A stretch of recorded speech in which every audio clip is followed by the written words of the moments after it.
কৃষ্ণ। তো আজকে আমরা শ্রীমদ্ ভাগবতমের প্রথম স্কন্ধের অষ্টম অধ্যায়ের কুন্তী স্তুতি, যেটা আমাদের আলোচনার বিষয় চলছিল, সেটাকে নিয়ে এগোচ্ছি। তো গত ক্লাসে আমরা 26 নম্বর শ্লোক আলোচনা করেছিলাম, আজকে আমরা 27 নম্বর শ্লোক আলোচনা করবো। এই যে কুন্তী মহারানীর আহ যে প্রার্থনা ভগবানকে, তার মধ্যে এই যে অষ্টম অধ্যায়ের 26 আর 27, এই দুটো শ্লোক হচ্ছে ভগবানকে ভগবানের কাছে যাওয়ার যোগ্যতা অথবা ভগবানের কাছে পৌঁছানোর যোগ্যতা, কে ভগবানকে অ্যাপ্রোচ করতে পারে তার যোগ্যতা, এই দুটো শ্লোকে কুন্তী মহারানী বুঝিয়েছেন। তো যেটা আমরা গত ক্লাসে করেছিলাম, 26 নম্বর শ্লোক, সেটা ছিল কি, জন্মৈশ্বর্য সুত শ্রীভিরেধমান মদঃ পুমান নৈব অর্হতি অভিধাতুম বৈ ত্বাম কিঞ্চন গোচরম। তো বলছে যে যারা জন্ম ঐশ্বর্য সুত শ্রীভির, এদের এই জন্ম ঐশ্বর্য সুত শ্রী এইসবের পেছনে ছুটে বেড়ায়, তারা কিন্তু ভগবানকে প্রাপ্ত করতে পারে না। তারা প্রাপ্ত করতে পারে, তো তারা প্রাপ্ত করতে পারে যারা কি সবকিছু যাদের শেষ হয়ে গেছে, আর কিঞ্চন গোচরা যারা, তারাই কেবলমাত্র আপনার কাছে আসতে পারে। আর যারা, যাদের খুব ভালো জন্ম, বড় পরিবারে জন্ম হয়েছে, তারপরে ঐশ্বর্যশীল যারা, তারপরে কি সুত শ্রী, মানে আহ, ধন সম্পদ ঐশ্বর্য অনেক বেশি আছে যাদের কাছে, অথবা যারা অনেক বেশি বিজ্ঞ পণ্ডিত আছে, দেখতে সুন্দর আছে, তারা কিন্তু ভগবান আপনার কাছে আসতে পারে না। তারা আসতে পারে অকিঞ্চন গোচরা, যে যাদের কাছে কিছু নেই, যারা সাংসারিক সবকিছু যাদের শেষ, তারা আপনার কাছে সহজে আসতে পারে। এবার এর পরবর্তী শ্লোকে আবার তিনি সেইটাকেই নিয়ে এগোচ্ছেন, যে কে আপনার কাছে আসতে পারে। তো আজকের শ্লোক আমাদের শ্রীমদ্ ভাগবতমের প্রথম স্কন্ধের অষ্টম অধ্যায়ের 27 নম্বর শ্লোক, যেটা কুন্তি মহারানী বলছেন, সেটা কি, সেটা খুব সুন্দর শ্লোক। সেটা হচ্ছে, নমো কিঞ্চন বিত্তায় নিবৃত্ত গুণবিত্তয়ে আত্মরামায় শান্তায় কৈবল্যপতয়ে নমঃ। নমঃ অকিঞ্চন বিত্তায়। অকিঞ্চন বিত্তায় মানে অকিঞ্চন বিত্তায় মানে কি? তো অকিঞ্চন মানে হচ্ছে তারা যাদের কাছে সাংসারিক কিচ্ছু নেই। ঠিক আছে, তো অকিঞ্চন গোচরা, গত শ্লোকেই বলেছি অকিঞ্চন। অকিঞ্চন মানে সাংসারিক সব যার কাছে শেষ হয়ে গেছে সে। তো এখানে বলছে অকিঞ্চন বিত্তায়।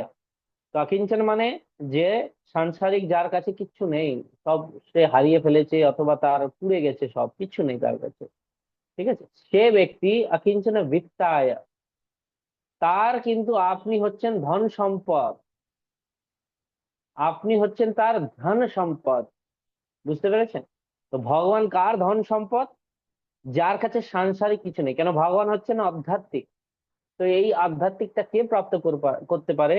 যার কাছে সাংসারিক কিছু নেই, সেই কেবলমাত্র সেই আধ্যাত্মিকটাকে প্রাপ্ত করতে পারে। তো এই জন্য বলছেন নমঃ কিঞ্চন বিত্তায়। তারপর বলছেন নিবৃত্ত গুণবিত্তয়ে।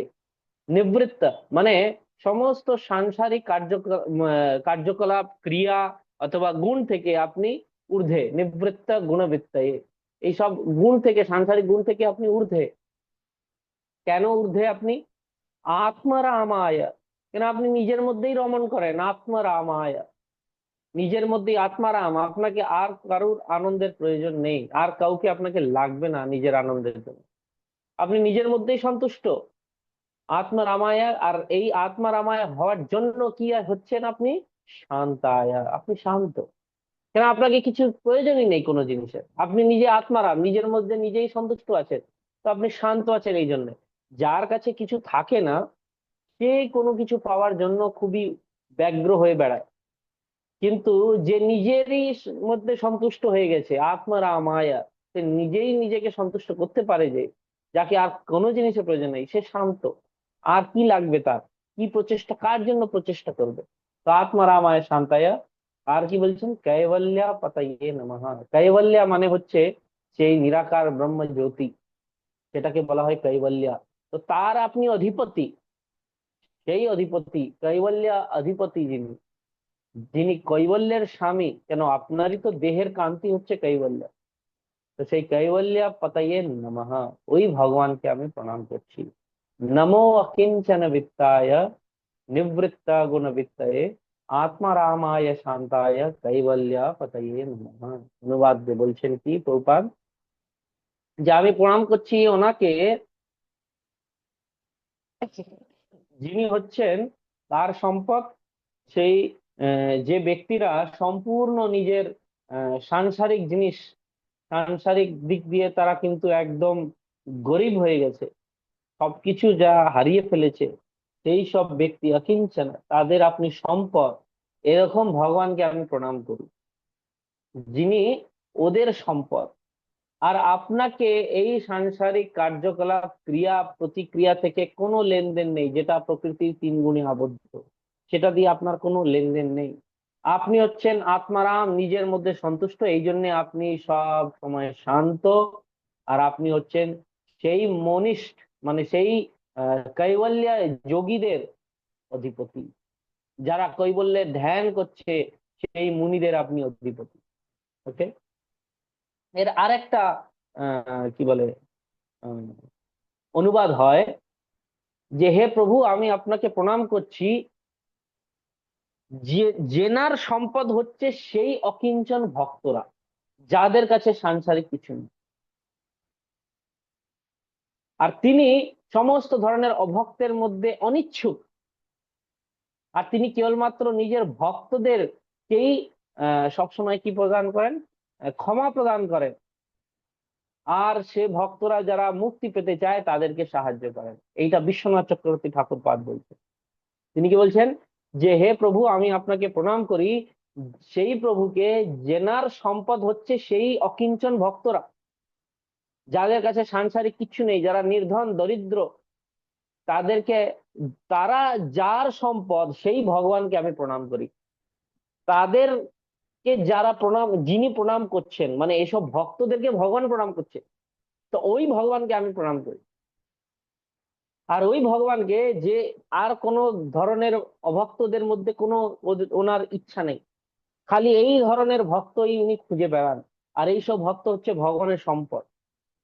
আর তিনি ভক্তদেরকে ক্ষমা করে দেন যদি তিনি কিছু ভুল করে থাকেন, আর তাদেরকে সাহায্য করেন যারা মুক্তি পেতে চান। এইটা হচ্ছে বিশ্বনাথ চক্রবর্তী ঠাকুরের অনুবাদ। এবার তাৎপর্যে প্রভুপাদ খুব সুন্দর বলছেন। কি বলছেন?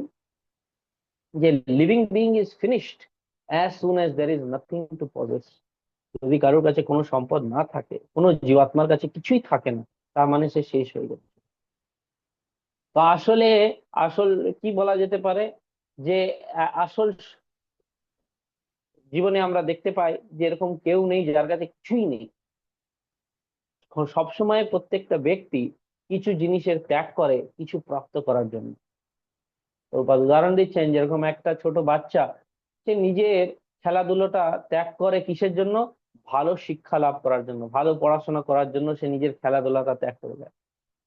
একটা চাকর, সে একটা চাকরি ছেড়ে দেয় আর একটা ভালো চাকরি পাওয়ার জন্য। এইভাবে সবাই কিছু ত্যাগ করে কিছু বেশি দামি পাওয়ার জন্য। তা ঠিক সেইভাবেই বলছেন যে একটা ভক্ত এই সাংসারিক সবকিছু ত্যাগ করে দেয়, কিন্তু কিসের জন্য? শূন্য পাওয়ার জন্য নয়, সে কিন্তু আধ্যাত্মিক মূল্যবান জিনিস পাওয়ার জন্য এই সাংসারিক সবকিছু ত্যাগ করে।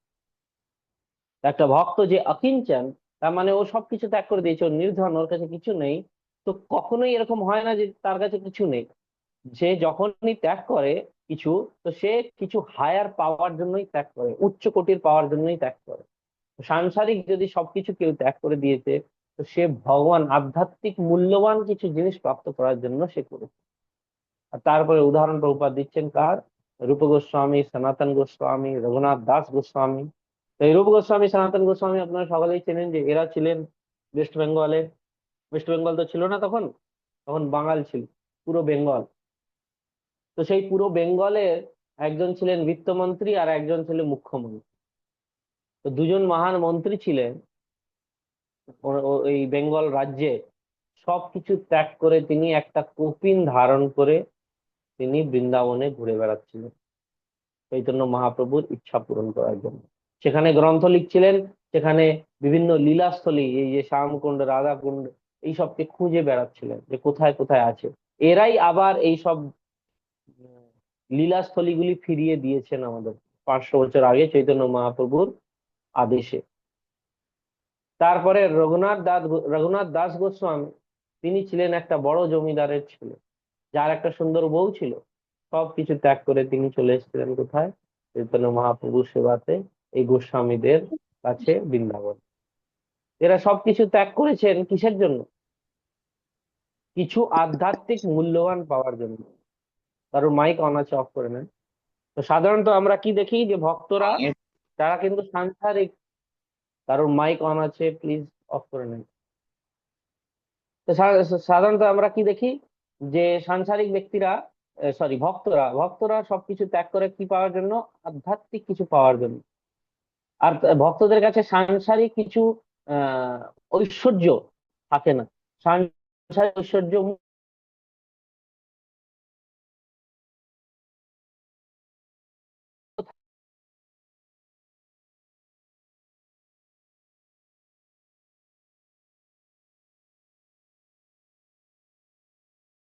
থাকে না।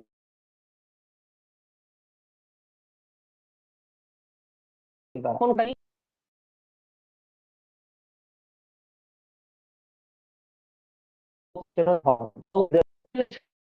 এনার কাছে কি বলে ওটা আছে, তিনি জানেন যে ওনার কাছে ওটা আছে, পারসমণি আছে সনাতন গোস্বামীর কাছে।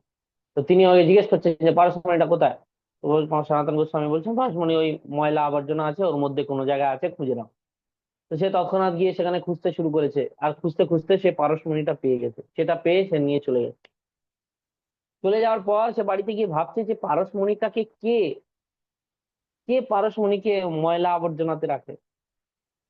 মানে সেই রাখতে পারে যার কাছে এর থেকেও মূল্যবান কিছু হয়। পারসমণি মানে কি? যে মণি দিয়ে আপনি যদি কোনো লোহার জিনিসকে স্পর্শ করান, সে সোনা হয়ে যাবে।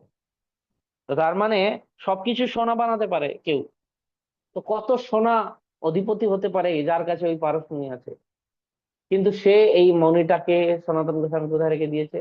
রেখে দিয়েছে ময়লা আবর্জনা। তো তো তারপরে সে চোর এসে আবার জিনিস জিজ্ঞেস করছে যে আপনি এটাকে ময়লা আবর্জনা রেখে দিয়েছেন কেন? তার মানে তো অবশ্যই আপনার কাছে এর থেকেও বেশি মূল্যবান কিছু আছে, তো আমি সেইটা চাই। তখন সনাতন গোস্বামী কি বললেন, যে যদি সেই মূল্যবান জিনিসটা লাগবে, তাহলে আগেই পারসমণিকে পাশে যমুনা নদীতে ফেলে দাও।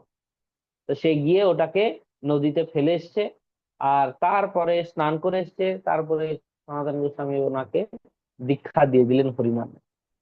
তো হরিনাম মহাসম্পদ। হরিনাম হচ্ছে মহাসম্পদ। এই সম্পত্তিটা সবচেয়ে মহান, কেন এই সম্পত্তিটা আমাদেরকে ভগবান কৃষ্ণের প্রেম প্রদান করতে পারে। এটা জাগতিক সমস্ত সম্পদ থেকে বেশি মূল্যবান।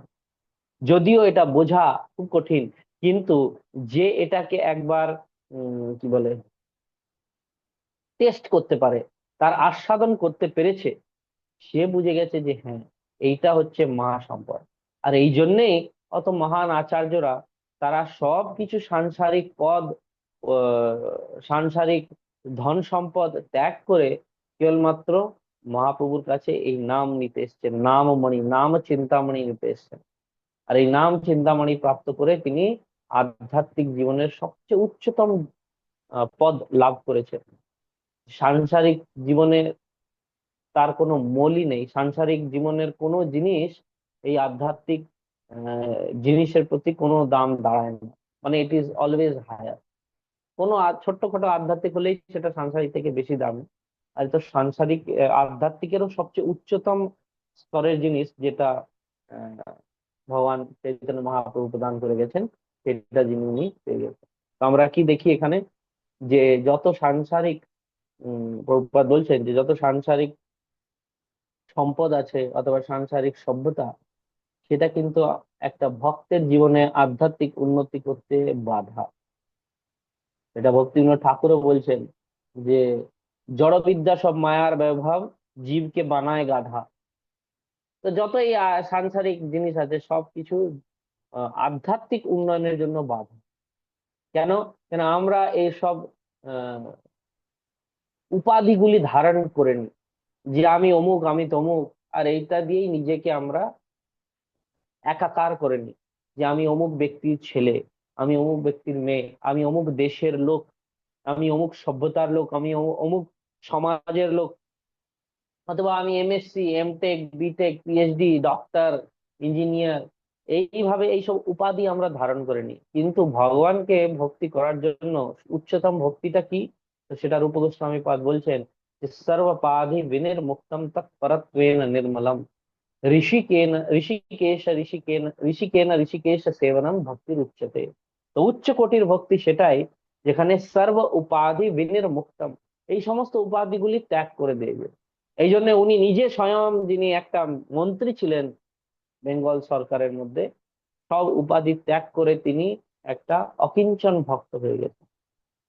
তখন তিনি এটা বলছেন যে হ্যাঁ, এইভাবে ভক্তি করলেই আমরা ভগবানকে উচ্চ কোটির ভক্তি করতে পারি। আর যতক্ষণ আমরা এই উপাধিগুলিতে বদ্ধ থাকি, ততক্ষণ কিন্তু আমাদের ভক্তিটা উচ্চ কোটির থাকে না। প্রভুপাদ বলছেন যে কত আমরা সাংসারিক অনর্থগুলি এই সংসারের মধ্যে আমরা সৃজন করেছি, আর এই সব কিছু আমাদেরকে জড়িয়ে ধরেছে। অর্থাৎ প্রভুপাদ উদাহরণ দিচ্ছেন যে একটা সাংসারিক উন্নয়নে একটা ছোট্ট জিনিস লিপস্টিক থেকে শুরু হয়ে কত জটিল জটিল জিনিস আমরা নির্মাণ করে ফেলেছি, আর যেটা ছাড়া আমরা মনে করি যে আমাদের জীবন চলবেই না, আমাদের জীবনে কিছু থাকবেই না, এরকম আমরা মনে করি। তো সে তার মধ্যে প্রভুপাদ বলছেন তারপরে যে এই যে আমরা চন্দ্র লোকে যাওয়ার চেষ্টা করছি, সেটাও এক ধরনের আহ নিজের শক্তিটাকে অপচয় করা। কেন, কোনো লাভ নেই সেটা, সেখানে পৌঁছেও সেই জন্ম মৃত্যু জরা ব্যাধি থাকবেই। একটা ভক্ত, সে এই সব আসল যে আমাদের সমস্যা, সেটাকে সমাধান করার চেষ্টা করে। এই জন্য তাকে অকিঞ্চন বলা হয়। কেন, সে সাংসারিক কোনো সম্পদ গ্রহণ করে না অথবা রাখে না। এইসব সাংসারিক যত সম্পদ আছে, এইটা প্রকৃতির তিন গুণের সম্পদ, এই সব আধ্যাত্মিক শক্তির সামনে তুচ্ছ। আর আধ্যাত্মিক শক্তি, আধ্যাত্মিক আহ উন্নতি আমাদেরকে একটা সুযোগ প্রদান করে এই সাংসারিক জিনিস থেকে মুক্ত হওয়া। তো সেইটা প্রাপ্ত করার জন্য আমাদেরকে এই সাংসারিক যত সম্পদ আছে সেটাকে মিনিমাম রাখার দরকার আছে। সাংসারিক যত জিনিসপত্র আমরা ব্যবহার করি, সেটাকে মিনিমাম করা দরকার আছে, বেয়ার মিনিমাম নেসেসিটি। প্রভুপাদ শেষে বলছিলেন যে এই জন্ম মৃত্যু যারা বাধি, আমরা যত, সরি, আহার নিদ্রা ভয় मैथुन যেটা সবার দরকার, এই আহার নিদ্রা ভয় मैथुन যত মিনিমাম করা যায় তত ভালো, যাতে আমরা আধ্যাত্মিক উন্নয়নের জন্য বেঁচে থাকতে পারি, আধ্যাত্মিক উন্নয়নের জন্য চেষ্টা করতে পারি, নিজের শক্তি ওর জন্য লাগাতে পারি, কেবলমাত্র আহার নিদ্রা ভয় मैथुन না লাগায়। কেন কেন এসব বলছেন? কেন, সাংসারিক যত জিনিস আছে ভগবানের তার সাথে কোনো সম্পর্ক নেই। আর যদি কেউ ভগবানের ভক্ত হতে চায়, তাহলে সাংসারিক জিনিসের সাথে যত সম্পর্ক রাখবে, ভগবানের কাছ থেকে তত দূরে থাকবে। আর যত সাংসারিক জিনিস থেকে দূরে হবে, তত সে আধ্যাত্মিক জিনিসের দিকে যাবে। খুবই সহজ এটা বোঝা, যে আমরা তো তটস্থা শক্তি, তটস্থা শক্তি মানে আমরা তটে দাঁড়িয়ে আছি, শোর, শিশোর। তো আমরা যত সমুদ্রের কাছে থাকবো, তত জমি থেকে দূরে থাকবো, আর যত জমির গভীরে যাব, তত সমুদ্র থেকে দূরে হয়ে যাব। তো আমাদেরকে দেখতে হবে যে এই ভব সমুদ্রে আমরা না ডুবে যাই। তার মানে আমি সমুদ্র থেকে যত দূরে যাব, তত আমি সেফ হব, তত আমি ভগবানের কাছে যেতে পারবো। তো যত আমরা সাংসারিক জিনিস থেকে দূরে থাকবো, সাংসারিক জিনিস যত ত্যাগ করব, কম করতে পারবো, তত আধ্যাত্মিক জিনিসটা আমরা এগোতে পারবো বেশি। এই জন্য devotee lives a life of bare minimum necessities. যত কম জিনিস তার দিনচর্যাতে প্রয়োজন, ডেইলি লাইফে প্রয়োজন, তত কম ওকে রাখা উচিত, যত কম সম্ভব হয়। ওকে। ভগবত গীতাতে ভগবান বলছেন, প্রভুপাদ লিখছেন এখানে, যে ভগবানের গতিবিধি, ভগবানের আসা, ভগবানের যাওয়া, এই সব কিছু এই জড় সংসারে হচ্ছে আধ্যাত্মিক জিনিস। আর যে এটাকে বুঝতে পারে, সে আবার জন্মগ্রহণ করে না। এটা শ্লোকটা কি আছে? দিব্যম জন্ম কর্ম চ মে দিব্যম এবং यो वेति तत्त्वतः त्यक्त देहम पुनर्जन्म नैति मामृति। যে ভগবান বলছেন আমার জন্ম আর কর্ম দিব্য, আর যে এটাকে জেনে যায়, সে আবার জন্মগ্রহণ করবে না। তো আমাদের এই সাংসারিক যে অস্বস্তি, এটা কিসের জন্য? আমরা কিছু পেতে চাই, আর সেটাকে পেয়ে সেটার স্বামিত্ব লাভ করতে চাই, সেটাকে নিয়ন্ত্রণ করতে চাই, মানে ঈশ্বর হতে চাই। আর এই ঈশ্বর হওয়ার প্রবণতা আসে তিন প্রকৃতির তিন গুণ দ্বারা প্রভাবিত হয়ে। কিন্তু প্রভুপাদ বলছেন না ভগবান নাই ভগবানের ভক্ত, দুজনের মধ্যে কারোর কাছেই এই ধরনের মিথ্যা আহ বলে মিথ্যা আহ উপভোগ করার ইচ্ছা নেই, আসক্তি নেই। এই জন্য ভগবান এবং ভগবানের ভক্ত দুজনই হচ্ছে নিবৃত্ত গুণবৃত্ত, মানে এই সাংসারিক গুণের যত ক্রিয়াকলাপ সেটা থেকে তারা নিবৃত্ত, তারা কিন্তু প্রভাবিত হয় না, তারা আসক্ত নয় এসব করার জন্য। এইটা হচ্ছে ভগবান এবং ভগবানের ভক্তের গুণমহিমা। ভগবানের ভক্ত কখনোই এই সাংসারিক প্রকৃতি, জড়া প্রকৃতি অথবা তিন গুণ দ্বারা আচ্ছন্ন হয় না, প্রভাবিত হয় না। কিন্তু ভগবানও কখনো হয় না, কিন্তু এই যে জড়বদ্ধ আত্মা, এটা সবসময় প্রভাবিত হয়, আর প্রভাবিত হয় এই সংসারেই বসবাস করতে থাকে। তো যেহেতু ভগবান হচ্ছেন এই ধরনের অকিঞ্চন ভক্তদের সম্পদ, আর ভক্তরা হচ্ছে ভগবানের সম্পদ, এটা হচ্ছে ভগবানের ভক্তদের সাথে আদান প্রদান। যে যত ভগবান ভক্তকে ভালোবাসে, সম্মান দেয়, যতই ভগবান যত ভক্তরা ভগবানকে সম্মান দেয়, ভালোবাসে আর ভক্তি করে, ততই ভগবান এই ধরনের ভক্তের সম্মান দেয়, ভালোবাসে এবং তাদের ভক্তি করে। ভগবান এই ধরনের ভক্তদের সেবা করতে চলে আসে। যত ভক্তরা ভগবানের সেবা করছে, এই অকিঞ্চন ভক্তরা, তত ভগবানও এদের এসে সেবা করে। তো এই ধরনের আনন্দটা কেবলমাত্র এই ভগবানের অকিঞ্চন ভক্তরা প্রাপ্ত করতে পারে। সেই ভক্তরা না যারা কিন্তু মিক্সড ডিভোটিস, মিশ্রিত ভক্ত, যারা এই জড় সংসারে কষ্ট থেকে মুক্ত করার জন্য ভক্তি করেন, অথবা নিজের দারিদ্র্য শেষ করার জন্য ভক্তি করেন, অথবা যারা জিজ্ঞাসু, অথবা যারা জল্পনা কল্পনা করতে চায় ভগবানের উপরে, তারা যে ভক্তি করে সেটা কিন্তু তারা সকলেই হচ্ছে মিশ্রিত ভক্ত, শুদ্ধ ভক্ত নয় ভগবান। শুদ্ধ ভক্ত এবং ভগবান আধ্যাত্মিক ভাবে আসক্ত এক দুজনের প্রতি, আর বাকিদের সাথে ভগবানের কোনো সম্পর্কই নেই। এই জন্য ভগবানকে বলা হচ্ছে আত্মারাম। তিনি কেবলমাত্র নিজের শুদ্ধ ভক্তদের সাথে সম্পর্ক রাখেন, আর কারোর কাছে না। বাকি তিনি আত্মারাম, তিনি সেলফ স্যাটিসফাইড, ওনাকে কারোর সাথে কোনো প্রয়োজন নেই। আর এই জন্য যারা মুক্তি লাভ করতে চায় তাদেরকে ভগবান সাহায্য করেন মুক্তি লাভ করতে। এটা ভগবানের কাজ। এই জন্য ভগবানের আর একটা নাম হচ্ছে কি, কৈবল্যপতয়ে নাম, কৈবল্যপতি। তিনি ব্রহ্মজ্যোতি, যে জ্যোতি, ভগবানের শরীরের কান্তি, সেইটাকে যদি কেউ প্রাপ্ত করতে চায়, ভগবান তাদেরকেও সাহায্য করে।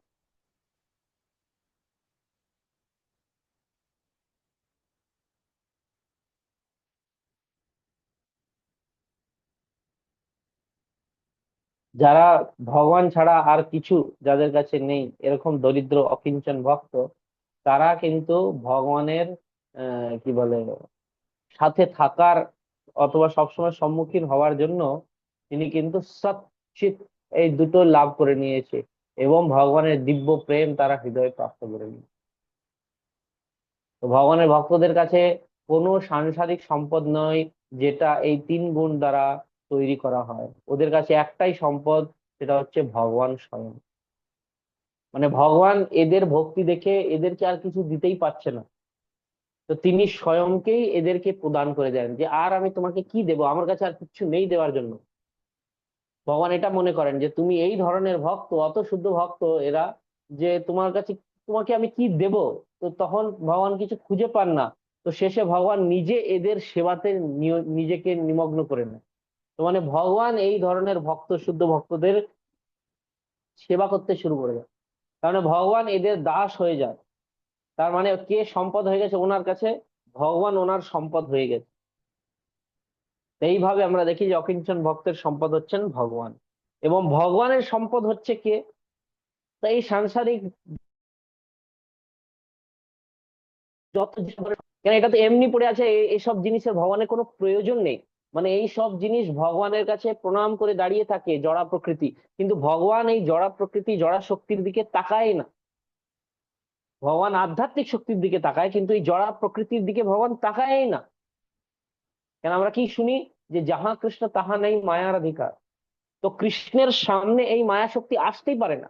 এই মায়া শক্তি ভগবানকে সেবা করতে চায়, কিন্তু ভগবান এর সেবা নিতে অনিচ্ছুক। ঠিক যেরকম কোনো স্বামীর অনেক বউ আছে, তো কোনো বউয়ের প্রতি তার কোনো ইন্টারেস্ট নেই, তার কাছে সে যায় না, সেরকম ভগবানও এই মায়া শক্তির কোনো সেবা লাভ করতে চান না। সেই জন্য এটা কোনো ওনার যে সম্পদ বলে তিনি গোনেন না এটাকে। তো ভগবানের সম্পদ কি? কার দিকে ভগবান তাকান? তো ভগবান তাকান নিজের এই ধরনের নির্গুণ ভক্ত অথবা অকিঞ্চন ভক্তদের দিকে। সেই সব হচ্ছে ভগবানের সম্পদ। আর তাদেরকে ভগবান নিজের সম্পদ বলে মনে করেন যে হ্যাঁ এ আমার। তো এটাকে খুব গোপন ভাবে তিনি রাখেন। সম্পদকে আমরা কিভাবে রাখি? নিজের সম্পত্তিকে আমরা লুকিয়ে রাখি সবার চোখ থেকে। ঠিক সেইভাবে ভগবানও এদেরকে সবার কাছ থেকে লুকিয়ে রাখেন, এই ধরনের ভক্তদেরকে। এটা ওনার সম্পদ। আর ভক্তরাও ভগবানকে এইভাবে লুকিয়ে রাখে নিজের কাছে। এটা প্রকাশ করেন না কাউকে। না শুদ্ধ ভক্ত প্রকাশ করে যে আমি অত শুদ্ধ হয়ে গেছি দেখো এইভাবে, না। আর না ভগবান প্রকাশ করে যে এ আমার শুদ্ধ ভক্ত, এই আমাদের। দুজনই এক দুজনকে নিজের মনের ভেতরে লুকিয়ে রাখে। কেন? দুজনই এক দুজনের সম্পদ হয়ে গেছে। কিন্তু সাংসারিক ব্যক্তি, তারা সবসময় নিজের এই জড়া প্রকৃতি, এই জড়া সম্পত্তির ব্যাপারে ভাবতে থাকেন। উপাধি নিয়ে থাকি আমরা, যে আমি অমুক, আমি তমুক, আমি এই, আমি সেই।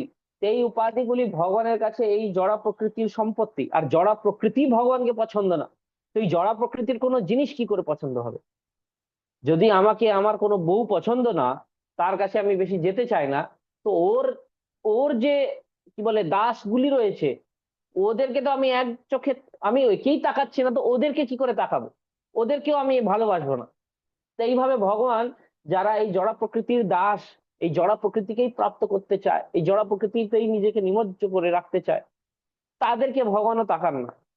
ভগবান কাদেরকে তাকান? আকিঞ্চন, যাদের কাছে জড়া প্রকৃতির কিচ্ছু নেই, যারা সব কিছু ত্যাগ করে দিয়েছে খালি ভগবানকে প্রাপ্ত করার জন্য, তাদেরকে ভগবান তাকান, তাদেরকে ভগবান ভালোবাসে। আন্ডারস্টুড? আশা করি বুঝাতে পেরেছি আমি। ঠিক আছে, তাহলে আমরা এখানেই এটাকে রাখছি। সময় শেষ হয়ে গেছে। এবার যদি